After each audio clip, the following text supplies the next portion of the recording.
भूभृद्भुजङ्गं प्रलयरवरवं प्रज्वलज्वालमालं खर्जर्जं खर्जदुर्जं खिकचकचकचित् खर्जदुर्जर्जयन्तं भूभागं भोगभागं गगगगहनं गर्दमत्र्युग्रगण्डं स्वच्छं पुच्छं स्वगच्छं स्वजनजननुतः पातु मां नारसिंहः। नमो नमः। તમારા બધાનું સ્વાગત કરું છું આધ્યાત્મિક મહાશક્તિમાં। આજનો વિષય છે પૃથુરાજા। આ પૃથુરાજા છે કોણ, અથવા જેમના નામ આગળ એક પદવી લાગે છે ભગવાન પૃથુ, એ છે કોણ કે જેના થકી આપણે આ પૃથ્વીને એક નામ આપ્યું છે અને આ પૃથ્વીને, મેદનીને, અવનીને આપણે પૃથ્વી તરીકે ઓળખીએ છીએ। તો ખરા અર્થમાં કોણ છે પૃથુરાજા, તો એ ચર્ચા આજે કરવા જઈ રહ્યા છે। પૃથુરાજા ધ્રુવ રાજા, જેમનું શાસન અનંતકાળ સુધી ચાલ્યું અને જેને આપણે ધ્રુવ તારા તરીકે ઓળખીએ છીએ, એના વંશમાં એક નાસ્તિક વ્યક્તિનો જન્મ થાય છે જેને આપણે વેન તરીકે ઓળખીએ છીએ।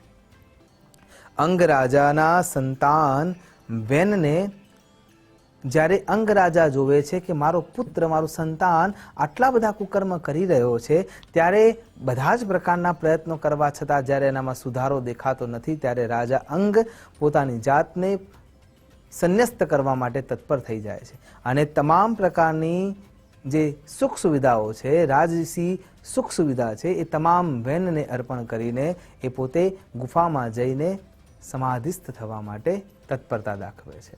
અને એના કારણે થઈને અહીંયા વેન જે છે એ વિકૃતિઓથી યુક્ત રાજા સ્થિર થયો છે।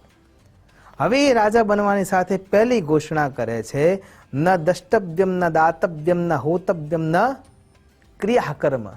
કોઈ પણ પ્રકારની પૂજા અર્ચના, આરાધના, દાન, દક્ષિણા, યજ્ઞ, કર્મ, કંઈ જ પણ પ્રકારની ભગવદ પ્રાપ્તિ માટેની ક્રિયા મારા રાજ્યમાં થવી જોઈએ નહીં, અને જો એ થશે તો જે ક્રિયા કરનાર છે એ સૌથી પહેલો મારો દુશ્મન ગણાશે।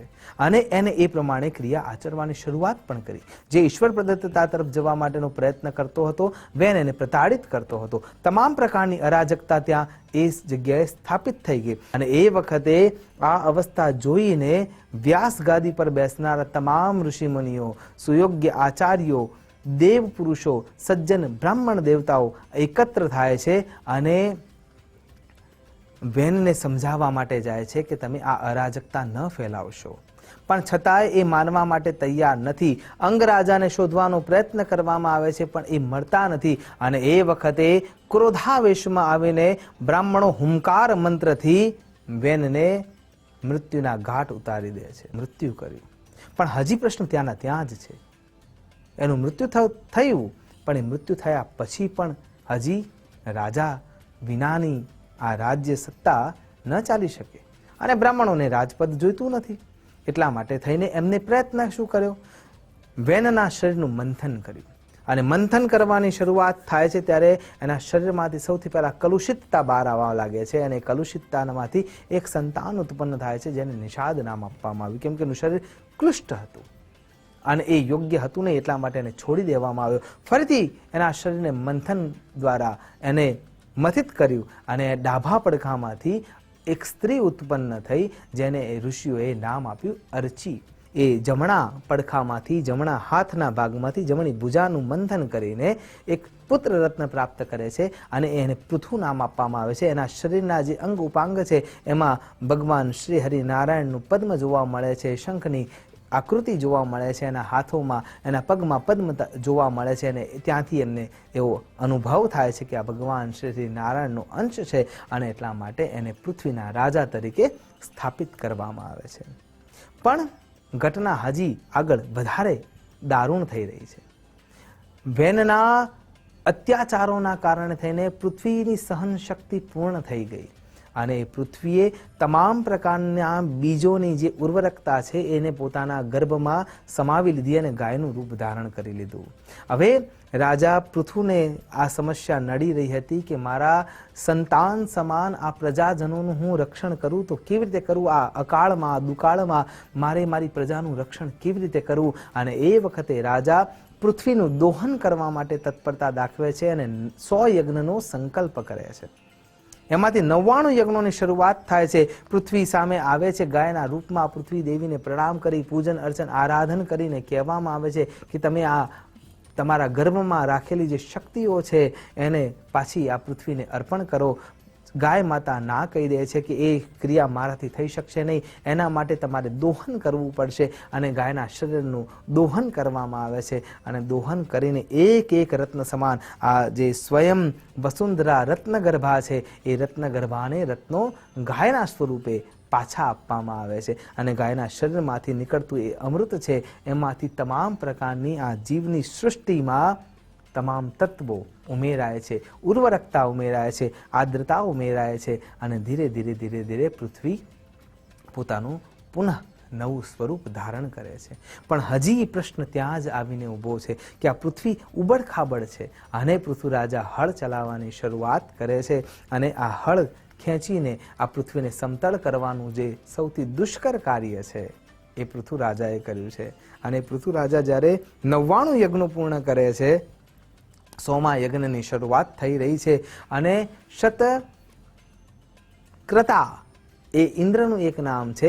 એ શતક્રત્વ દેવની પૂજન અર્ચન આરાધના કરવાનો સમય થાય છે, ઇન્દ્રને આહુતિ આપવાનો સમય થાય છે. ત્યારે ઇન્દ્રને ચિંતા થાય છે કે જો આ 100મો યજ્ઞ પૂર્ણ થશે તો મારું પદ જે છે એ ચલાયમાન થશે. અને એટલા માટે ઇન્દ્ર આવી અને એમના યજ્ઞનો જે ઘોડો છે એને ચોરી કરી લે છે. એ ઘોડો ચોરાય છે પણ પૃથ્વીરાજાનું જે સંતાન છે એ અશ્વને જીતીને પાછો લઈ આવે છે. ફરીથી ઇન્દ્ર મહારાજ ષડયંત્ર રચે છે, સાધુના રૂપમાં આવી અને અશ્વને પાછો ચોરીને લઈ જઈ રહ્યા છે. આ ઘટના જોઈને રાજા પૃથુને મનમાં ક્રોધ આવવાની શરૂઆત થાય છે. યજ્ઞનો સૌથી પહેલો નિયમ છે કે ક્રોધ ના આવવો જોઈએ, અક્રોધ ના. અને આ 100મો યજ્ઞ પૂર્ણ ના થાય ત્યાં સુધી એ ક્રોધ કરી શકે એમ છે જ નહીં. અને એટલા માટે જ્યારે એની આંખની ભંગીમાઓ બદલાવાની શરૂઆત થાય છે ને તત્કાલ ઋષિઓ, સજ્જન પુરુષો, બ્રાહ્મણો, બ્રહ્મવેતા, બ્રહ્મહોતા એને રોકે છે કે હે યજમાન, આ યજ્ઞના પૂર્ણાહુતિનો સમય નજીક છે અને ક્રોધ કરવાથી યજ્ઞ વિધ્વંસ થશે. અને આ યજ્ઞ તમે તમારા માટે કે ઇન્દ્રાસન માટે તો કરી જ રહ્યા નથી. અને એટલા માટે તમારે આ ક્રોધ ન કરવો જોઈએ. એના બદલામાં બ્રાહ્મણો એવું બીડું ઝડપે છે અને યજ્ઞના અંદર મંત્રો દ્વારા એવી આહુતિ આપવાની શરૂઆત કરે છે કે ઇન્દ્ર ખેંચાઈને આવે છે. ઇન્દ્રને હોમવા માટે એ તત્પરતા દાખવવાના, ક્રોધ સુધી આવવાની તત્પરતા દાખવતા હોય છે. પૃથ્વીના રચયિતા વિરંચી બ્રહ્મા આવે છે અને બ્રહ્મા પૃથુને કહે છે કે તમે યજ્ઞ કર્યો છે એ યજ્ઞ પૃથ્વી માટે કર્યો છે, આ વસુંધરા માટે કર્યો છે, એટલા માટે તમે ક્ષમાશીલ બનો. અને ઇન્દ્રને ક્ષમા કરવામાં આવે છે. ઇન્દ્રને ક્ષમા કર્યા બાદ બ્રહ્માજી ખુશ થાય છે અને પૃથુ મહારાજને કહે છે કે માગો, તમને શું જોઈએ છે? અને પૃથુ મહારાજ કહે છે કે હે ભગવાન, મને 10,000 કાન જોઈએ છે. શ્રવણ ભક્તિનું શ્રેષ્ઠ કોઈ દાખલો હોય તો એક પરીક્ષિત મહારાજ છે જેમણે 7 દિવસમાં પોતાના જીવનને ઉત્તમતા અપાવી. અને બીજા વિચારક જે કોઈ હોય તે પૃથુ મહારાજ છે કે જેમને 10,000 કાન માગ્યા. અને વેદની પહેલી જો શાંતિ સુક્ત કે ભદ્ર સુક્તનો વિચાર કરીએ તો ભદ્રં કર્ણે ભીષણયામ દેવા ભદ્રમ પશ્યેમા ક્ષભિર્જત્રાહ, એ પણ એ જ કહે છે.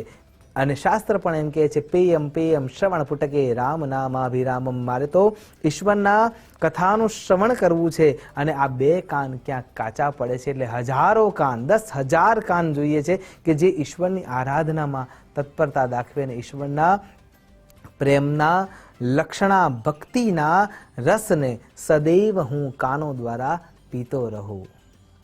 અને આવી આશીર્વાદ રૂપે એ બ્રહ્માજી જોડે બ્રહ્માજી વરદાન આપે છે અને ત્યાં અંતર ધ્યાન થાય છે. 100મો યજ્ઞ પૂર્ણ થાય છે અને આ પૃથ્વી પર જેને અનુકંપા દાખવી છે, આ પૃથ્વીની જેને નવી રચના કરી છે, આ પૃથ્વીનું જેને દોહન કર્યું છે અને પૃથ્વીને ફરીથી ઉર્વરકતા, આર્દ્રતા અને અર્ણવતા આપી છે, એવા પૃથુ મહારાજને આપણે વંદન કરીએ છીએ. આશા કરું છું પૃથુરાજાના સમાન આપણે પણ આપણા આસપાસ જે પૃથ્વી તત્વ છે અને જ્યાં આપણે રહીએ છીએ એને સાચવવાનો પ્રયત્ન કરીએ. આપણા શરીરના પંચમહાભૂતોના અનુબંધે જે ક્રિયાઓ સ્વતઃ થતી હોય છે એ કરી અને ઈશ્વરની સાક્ષરતા સાથે, અક્ષરતા સાથે એની પ્રેમ લક્ષણા ભક્તિમાં ડૂબતા રહીએ, એ જ અભ્યર્થના સાથે નમસ્કાર. અસ્તુ સદા. શિવોહમ. નમો નમઃ.